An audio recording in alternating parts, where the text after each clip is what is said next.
All right, so in your notes, go ahead and write down the words end behavior.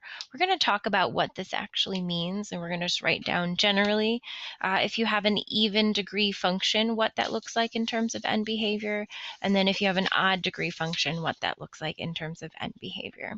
So we'll start on the left-hand side. We'll just write down even degree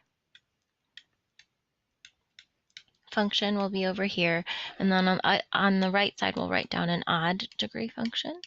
So first you have to be able to determine what the degree of your polynomial is. So again, look for the highest degree after everything's been multiplied out. So it has to be in standard form.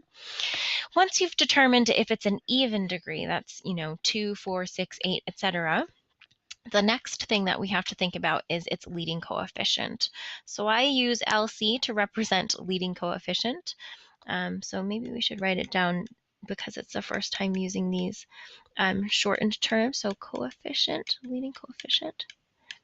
Okay, if your leading coefficient is positive versus if it's negative, it will yield different types of graphs. Now you're probably used to, a parabola. You're thinking, oh, if it has a leading coefficient that's positive, then it'll look like one of these numbers, right?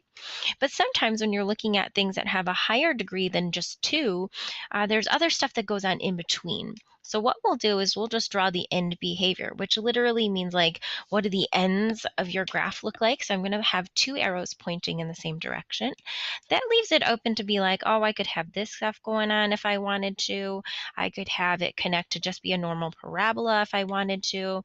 I could connect it to be something that looks more like this graph. It kind of depends, but in the end, if you have a leading coefficient that's positive, both arrows should be pointing up. Similarly, if you have a leading coefficient that's negative, I'm going to just draw a line here to differentiate between the two. That's when you have both of your arrows pointing down. Same idea, stuff in between will vary depending on what your equation is, but it will definitely have both arrows pointing in the same direction, in this case pointing down. For an odd degree function, that one won't have the arrows pointing in the same direction. So if your leading coefficient is positive, let me just draw a line in between here. So if your leading coefficient is positive versus if it's negative, it's going to yield a different graph. So I'll just separate these two so you can see the difference. Leading coefficient positive will look kind of like this. Something I think about is, a line with a positive slope. It does have this same look to it where the arrows are pointing from downward and then upward if you're going left to right.